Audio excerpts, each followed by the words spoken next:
네, 오늘 하나님 말씀은 에레미야 32장 6절로 15절까지입니다. 구약의 1103페이지 에레미야 32장 6절로 15절. 자, 다 찾으셨으면 제가 먼저 교독합니다. 에레미야가 이르되 여호와의 말씀이 내게 임하였느니라. 이르시기를 보라, 내 숙부 살룸의 아들 하나멜이 내게 와서 말하기를 너는 아나토에 있는 내 밭을 사라. 이 기업을 물을 불러 내게 있느라 하시더니 여호와의 말씀과 같이 나의 숙부의 아들 하나멜이 시우대 뜰 안 나에게 와서 이르되 청하노니 너는 베냐민 땅 아나돗에 있는 나의 밭을 사라.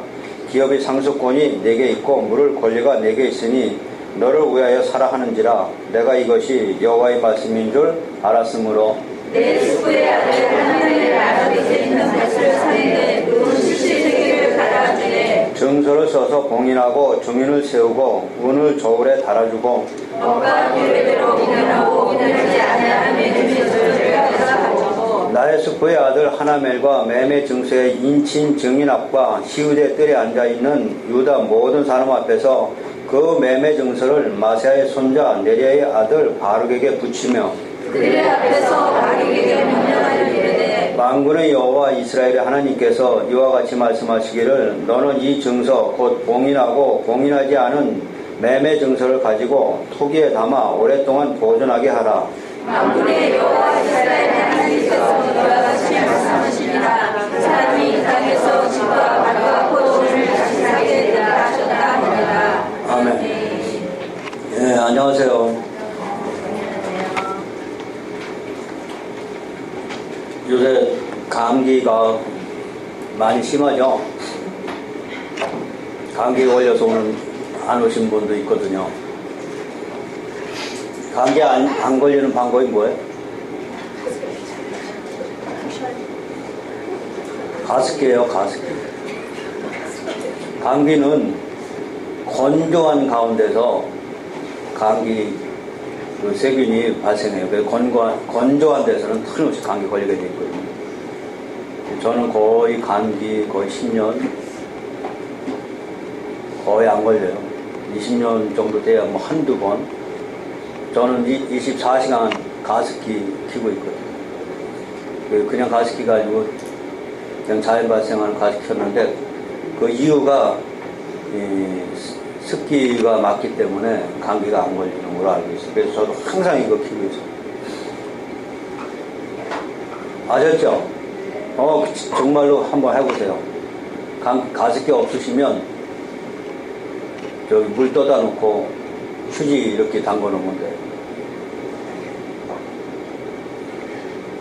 자, 우리 신앙생활 하는데 어렵죠? 잘 가다 보면은 넘어지는 수도 있고 뜻하지도 않게 나의 의지와 관계없이 많은 일이 생기거든요. 꼭 좋은 일만 생기면 좋았을 텐데 나쁜 일도 생겼다, 좋은 일도 생겼다. 그게 우리 인생이에요. 하나님 믿는다고 해서 특별히 좋은 일만 있으려는 법은 없어요. 성경에서 말씀하신 것처럼 이 기독교인들은, 이 그리스도인들은 그 고난 속에서도 어떻게 믿음을 지키고 이겨나가느냐가 중요하지, 꼭 고난이 없는 것이 기독교인이 아니라는 것이죠. 우리 신앙생활에서 제일 함정이 잘못된 신앙이죠. 잘못된 신앙이라는 것은 하나님을 올바로 알고 하나님의 뜻이 어디에 있고 하나님이 누구라는 걸 정확히 알고 신앙생활을 출발하지 않는다는 게 신앙의 함정이에요. 전번에도 말씀드렸듯이 인간은 연약하기 때문에 그 누군가에 나도 모르게 의존하는 경향이 있어요. 어렸을 때는 부모에게 의존하고 또 나이가 들어 철이 들어가면서 인생이 꼬이고 할 땐 그 누구에게 또한 의존하고 싶은 마음이 있죠. 그 의존하고 싶은 마음에 그냥 무턱대고 하나님을 믿고 신앙을 갖게 되는 것이죠. 그것이 잘못된 것이 우리 신앙의 함정이에요. 예를 들어서 대상만 달라질 뿐이지 똑같다는 얘기입니다. 절에 가는 마음이나 다른 종교에서 다른 우상을 섬기는 마음이나 하나님을 교회 와서 섬기는 마음이나 그들의 자세나 우리 자세나 변할 게 하나도 없다는 것이죠. 중요한 것은 그들도 자기 나름대로의 나쁜 종교가 아니고 이 세상을 위해서, 가족을 위해서 또는 국가를 위해서 헌신하고 사랑하고 좋은 일을 많이 한다는 공통점이 있어요. 이 공통점 하나 가지고 네가 잘했냐 내가 잘했냐 판단하기 어렵다는 얘기입니다. 그것이 기독교 역사 아래 우리나라는 겨우 100년밖에 안 됐어요. 이 짧은 시간에 기존 토속 우상 숭배와 다름없이 이 신종 종교인 기독교가 들어왔죠. 이것이 잘못 받아들여지면 다른 종교와 차별만 있을 뿐, 대상만 바뀌었을 뿐 우리의 마음의 자세는 하나도 바뀌지 않았다는 게 함정이에요. 신앙의 함정은 그래서 서로가 네가 잘했니 내가 잘했니 서로 판단할 근거를 찾지 못하는 것이죠. 누구나 그 나름대로의 주장은 다 있거든요. 그러나 기독교는 그렇게 출발하지 않습니다. 나는 어떤 하나님이라고 분명히 성경 말씀을 통해서 우리에게 알려주고 있거든요. 그 알려주는 하나님의 그 음성을 우리는 들으려고 하지 않아요. 그래서 성경은 창조주 하나님부터 시작하는 거예요. 이 우주 만물을 창조하신 하나님이다. 그러면서 너는 피조물이다 하면서 하나님만이 유일신이고 하나님만이 모든 피조물을 창조했다고 강하게 나타나신 하나님입니다. 그러나 그것만 보면 또 안 되죠. 그 하나님이 내가 너를 어떻게 사랑했고 내가 이 세상을 어떻게 만들었고 너는 내 앞에서 어떻게 해라 하고 성경은 자세하게 우리에게 설명해 주고 있어요. 이 디모데전서에 보면은 바울이 디모데에게 하는 말씀이 성경은 능히 너를 구원에 이르게끔 믿음을 주며 성경은 능히 너를 영생의 길로 인도한다고 분명히 말씀하고 있어요. 이 성경을 통해서 우리도 믿음이 생기고 성경을 통해서 하나님 누구시라는 걸 알기 시작하면서 그분의 뜻대로 우리가 생활하다 보니까 우리의 가치관이 바뀌고 다른 우상과 구별되게 되는 거죠. 그러나 우리는 워낙 인간 자체가 완악한 마음이 있기 때문에 인간은 나 중심으로부터 시작합니다. 그런데 성경은 하나님 중심으로부터 시작하거든요. 그래서 성경과 나와 맞지 않아요. 내가 받아들이는 것은 어떤 윤리 도덕이나 하나님 앞에 어떤 벌을 받지 않으려면 어떻게 해야 된다는 근본적인 자세만 바뀔 뿐 그 근본적인 하나님의 신앙에서 출발하지 않고 내 중심으로 시작하는 것이 성경은 완악한 마음이라고 그럽니다. 그래서 말씀이 운동력이 있어서 내 생각을 쪼개고 내 영혼을 쪼개고 내 골수를 쪼개서 너의 가치관을 버리고 하나님이 원하는 바 하나님이 자녀가 되라고 우리에게 요구하지만 우리는 이 말씀을 안 듣습니다. 모든 세상의 종교는 신이라는 존재를 만들어 놓지만 전부 다 나로부터 시작합니다.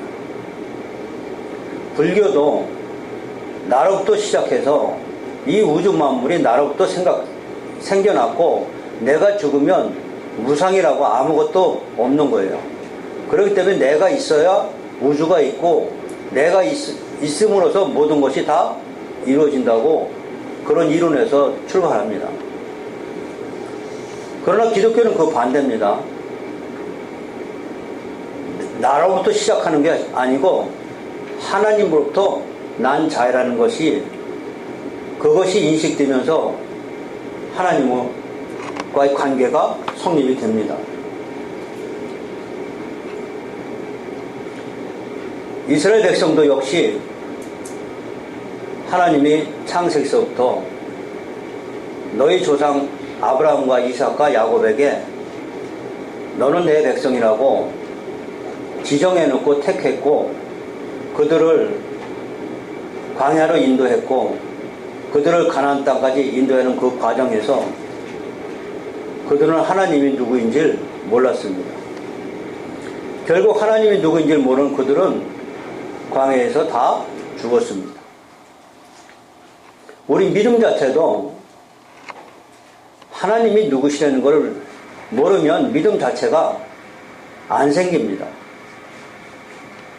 우리 지식으로 아무리 하나님 알라고 해도 절대 알 수가 없죠. 예수님의 제자들에게 너희들이 정말로 요 작은 믿음 하나만 있으면 저 산더러 바다에 던지라 하면 저 산이 바다에 던져질 것이라고 말씀합니다. 우리는 진정으로 우리 마음에서 정말로 우러나는 하나님의 믿음, 티끌만한 진실한 믿음이 있으면 이루어질 것을 믿습니다. 그러나 중요한 것은 우리가 믿는다고 하지만 그 티끌만한 믿음이 안 생긴다는 것이죠. 이 티끌만한 믿음은 내가 믿습니다. 나의 신념이나 내 중심으로 하나님을 아는 것이 아니고 정말로 나를 버리고 하나님이 누구이신지를 아는 그런 진짜 작은 구름 같은 그런 믿음이 없다는 얘기입니다. 예수님이 승천하시기 전에 바로 제자들에게 하신 말씀이 내가 다시 오면 정말로 이 작은 믿음 가진 자를 볼 수 있겠느냐 말씀하십니다. 그것이 지금 우리의 현실입니다.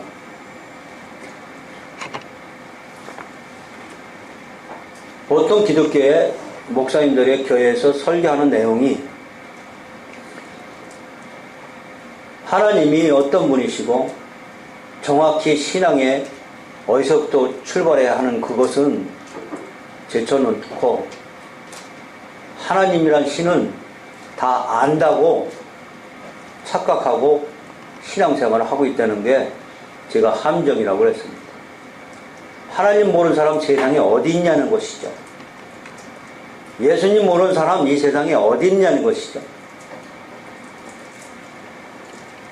오늘 교동문에서 우리가 마음을 그리스도의 마음을 갖자고 했지만 진정 그리스도의 마음을 갖는 사람들은 몇 명이나 있느냐는 얘기입니다. 다 우리들은 하나님을 알고 있고 예수님을 알고 있다고 하지만 과연 정말로 내 마음에 하나님이 어떤 분이신가를 묵상해 보시기 바랍니다.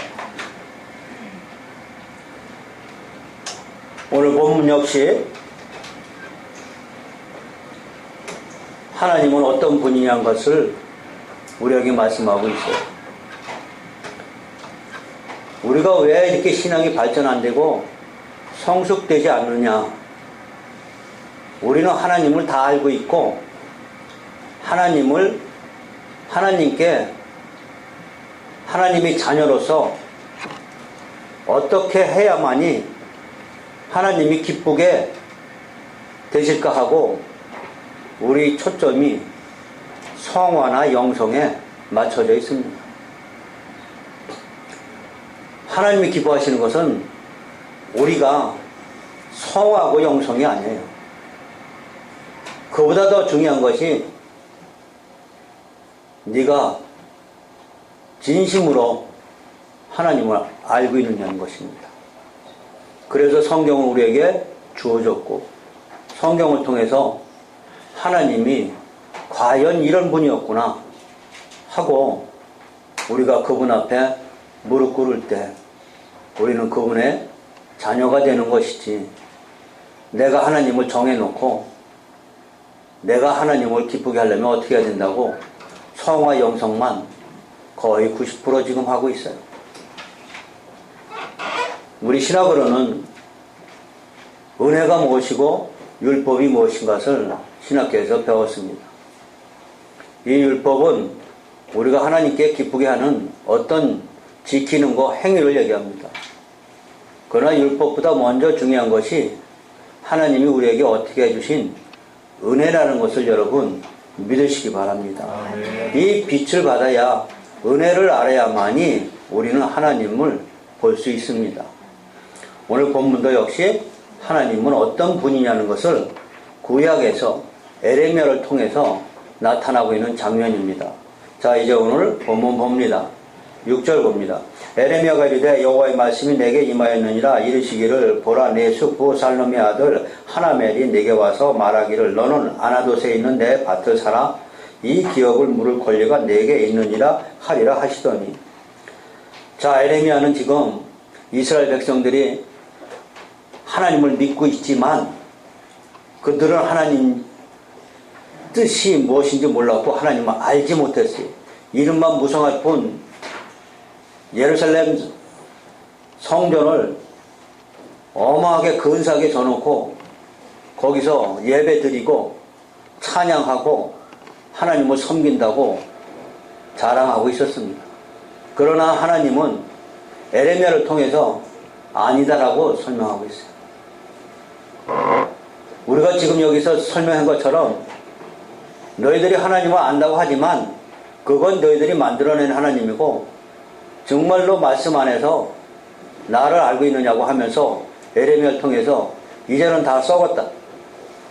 너희들이 3대 절기와 모든 봉헌물과 모든 것을 다 드리지만 하나님은 그들을 썩었다고 에레미야를 보냅니다.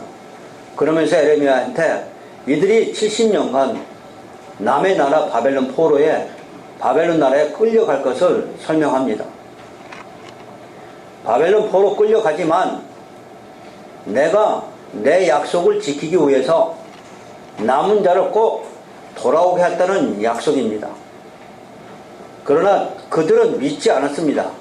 우리는 바벨론에 끌려가지도 않고 또한 돌아올 수도 없고 하나님 말씀은 믿지 않는데, 믿지 않는 지금 7절에 보면 살롬의 아들 하나멜이 바로 땅을 팔라고 옵니다. 이제는 시국이 어수선하고 바벨론이 1차 침공하고 2차 침공하고 시국이 어지러우니까 아마 이는 땅을 팔고 다시는 돌아오지 않을 것이다. 바벨론 포로 끌려가면 우리는 다시는 이 땅에 돌아오지 못할 것이다 생각하고 이 하나멜이라는 사람은 땅을 팔러 에레미야에게 왔고 하나님은 에레미야에게 이 땅을 사라고 합니다. 다시 말하면 이 하나멜의 제일 가까운 친족이 에레미야입니다. 이스라엘 백성들은 땅을 함부로 못 팔죠. 제일 가까운, 자기 제일 친한, 제일 친척에게 제일 먼저 사가라고 합니다. 그가 안 살 땐 두 번째, 세 번째 이렇게 넘어가는 거죠. 그러니까 아마 지금 에레미야는 이 하나멜의 제일 가까운 친척이었던 것 같습니다. 숙부니까요. 자, 그래서 이 아나돗에 있는 땅을 하나님이 에레미야에게 사라고 합니다. 자, 8절 봅니다.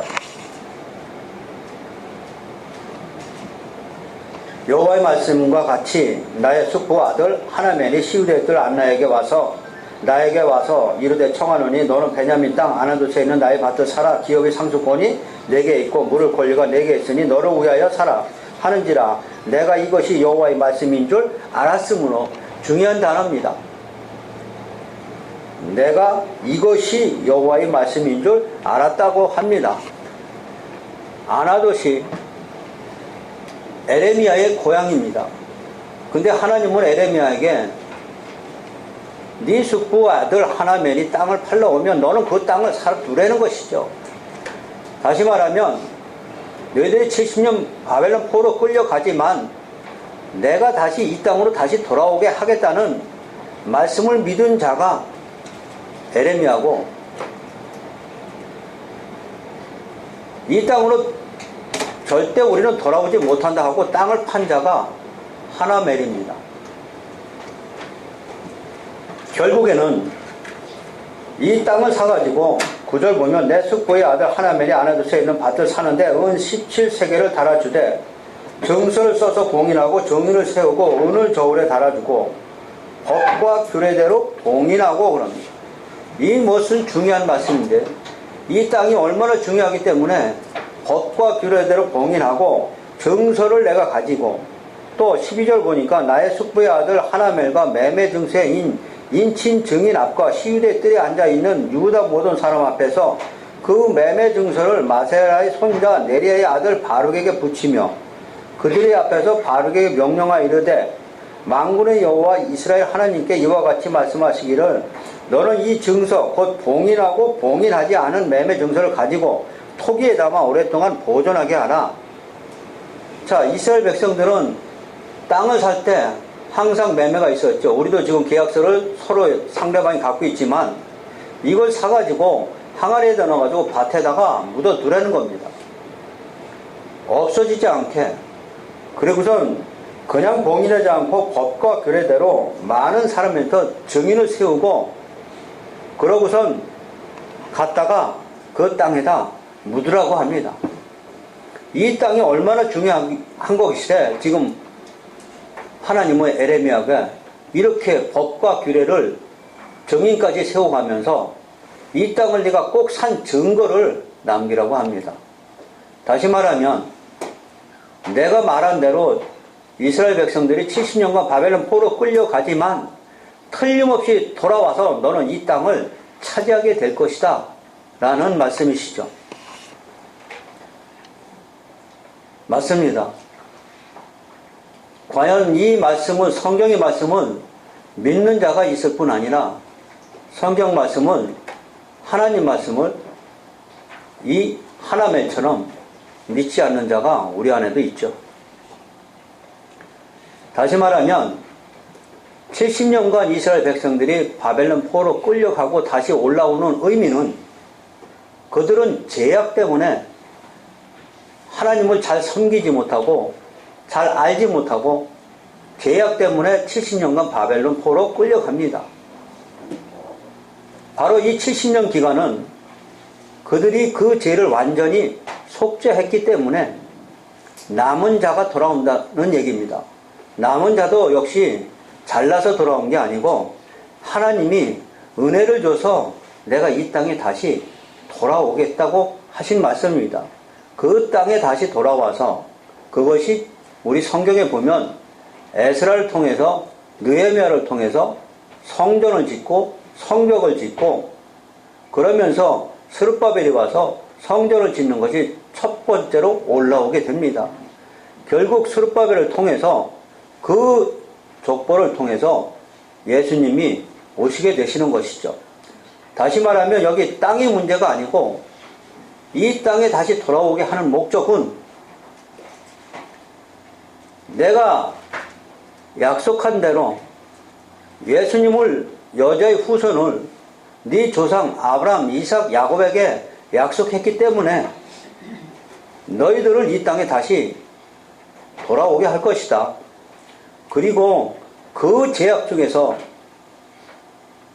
있는 우리들에게 예수님을 보내서 우리의 제약을 없애고선 바벨론 포로에서 해방시켰듯이 우리를 사단의 노예에서 해방시킬 것이 중요하기 때문에 이 땅을 사고 안 사는 것은 엄청난 중요한 말씀입니다. 우리도 이제는 이 말씀 따라서 예수님이 오셔서 우리의 제약을 전부 다 없애주셨습니다. 그들은 구약에서는 예수님이 오시기 전에 그들의 제약 때문에 70년간 바벨론 포로 끌려갔지만 이제는 우리는 끌려갈 이유가 없습니다. 이제는 예수님이 70년간 완전히 우리를 위해서 십자가에서 대신하고 죽으셨기 때문에 우리는 이제 안 끌려갑니다.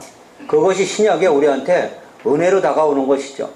예를 들어 로마서에 보면은 우리는 결국 하나님 앞에 죄를 지어도 율법 아래 있는 것이 아니고 은혜 아래 있다고 합니다. 죄인이지만 이제는 율법의 저축을 받지 않고 율법이 나를 정죄하지 못한다고 바울은 분명히 말씀합니다. 그러나 구약에서는 이스라엘 백성들이 잘못하면 하나님이 징계하고 하나님이 바벨론 포로 끌려가게 하고 하나님의 핍박이 심했습니다. 그러나 지금은 우리가 어떤 구약의 사람들처럼 죄를 진다고 해도 예수가 누구인지 정확히 알기만 하면 우리는 죄에서 해방되는 것을 믿으시기 바랍니다. 그때는 율법의 시대고 지금은 은혜의 시대입니다. 그 은혜를 아는 것이 너무나 중요하기 때문에 오늘 본문은 에레미야에게 땅을 사라고 합니다. 우리가 더 올라가면 하나님은 우리에게 예수님을 통해서 에레미야처럼 이 땅이 아니고 천국의 땅을 아마 준비하고 계실 겁니다. 예수님이 오셔가지고 만약에 저 밭에 금은 보화가 땅에 감춰져 있다면 너희들이 모든 것을 팔아서 그 밭을 사지 않겠냐고 말씀합니다. 그 금은 보화가 바로 예수님을 통해서 우리를 죄를 없애시는 그것을 얘기하죠. 다시 말하면 지금도 예수님을 통해서 우리가 갈 땅을 사라고 구약에서 하나님이 에레미야에게 얘기한 것처럼 지금도 우리에게 말씀하고 계십니다. 여러분, 이 말씀을 믿는 자는 이 땅을 사기 위해서 에레미야처럼 준비를 할 것이고 또한 예수님을 통해서 천국의 땅을 주겠다고 약속하신 이 말씀을 믿지 않으면 하나말처럼 준비하지 않고 나의 땅을 오히려 팔 것입니다.